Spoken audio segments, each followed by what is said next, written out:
আন্তর্জাতিক পর্যায়ে উন্নীত হচ্ছে কক্সবাজার বিমানবন্দর। এরই মধ্যে চালু হয়েছে সম্প্রসারিত রানওয়ে। আগামী বছরের মধ্যে বিমানবন্দরটি আন্তর্জাতিক করতে কাজ করছে বেসামরিক বিমান চলাচল কর্তৃপক্ষ। শনিবার বড় আকারের উড়োজাহাজ ওঠানামা উদ্বোধন করেছেন প্রধানমন্ত্রী শেখ হাসিনা।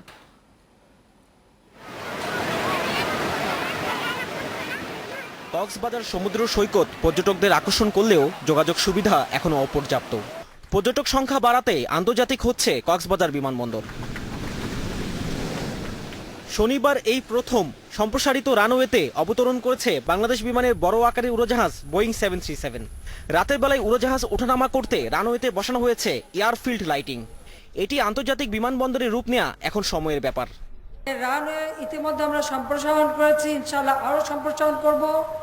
বাংলাদেশ বিমান এখন -8 উড়োজাহাজ দিয়ে ঢাকা থেকে কক্সবাজার সপ্তাহে 7টি ফ্লাইট পরিচালনা করে। এর সঙ্গে যুক্ত হলো আরও একটি সুপরিসর উড়োজাহাজ।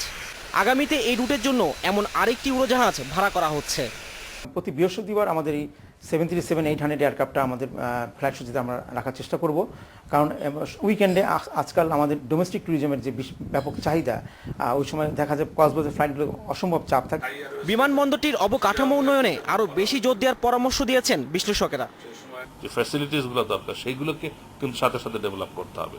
তা না হলে শুধুমাত্র রানওয়ে ডেভেলপ করে বসে থাকলাম, আমরা টার্মিনাল বিল্ডিং হলো না। কারণ এখন যদি 170 বা 180 জন প্যাসেঞ্জার কক্সবাজার এয়ারপোর্টে ল্যান্ড করে, ওই এখন যে টার্মিনাল আছে ওরা দাঁড়াতেও পারে, দাঁড়ানোর জায়গা পাবে না।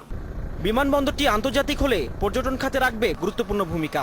এখান থেকে সরাসরি আন্তর্জাতিক ফ্লাইট পরিচালনার পরিকল্পনা করছে বেসরকারি উড়োজাহাজ সংস্থাগুলো। Aminul Islam, independent news.